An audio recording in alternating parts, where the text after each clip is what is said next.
Бүгүнкү күндө өзүңүзгө маалым болгондой, автоунаа ташуучулар боюнча маселе көтөрүлүп атат. Себеби 2014-жылдын 31-декабрынан тактап айтканда 1-январь 15-жылдан тартып автоунаанын бажы төлөмдөрү кескин түрдө көтөрүлдү. Бул мурда 2 куб объему бар автоунаага $800 төлөп келген болсо, бүгүнкү күндө $5000 чейин көтөрүлүп атат. Мына ошондо алдын ала ишкерлерге бул маалымат болгон.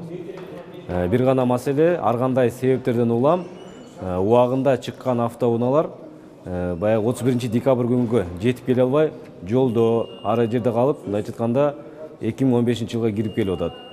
Кирип келер менен жаңы тарифтер аларга колдонулуп жатат. Ошонун кесепетинен ишкерлер бүгүнкү күндө алган кредиттерин, күнүмдүк керектелүүчү баягы бала бакырасын багуу маселелерге келгенде ушул өкмөттөн суранып жатат. Азыркы токтомдун колдоонда токтомдун срогун бир 20-февралга чейин узартып бериңиздерди суранып жатат. Ошол маселе бүгүнкү күндө мына комитетте каралып, сунуш берилди.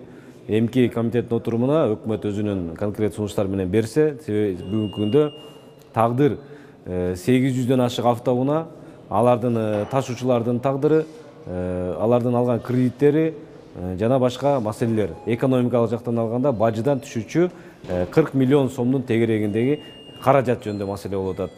Мына өзүбүздүн жарандарды коргоо, өзүбүздүн ушул ишкерлерди колдоо максатында ушундай бир сунушту бердик. Эмки комитеттин отурумунда бул толук өкмөттүн катышуучунда тийиштүү министрликтердин сунушу менен каралмакчы болду.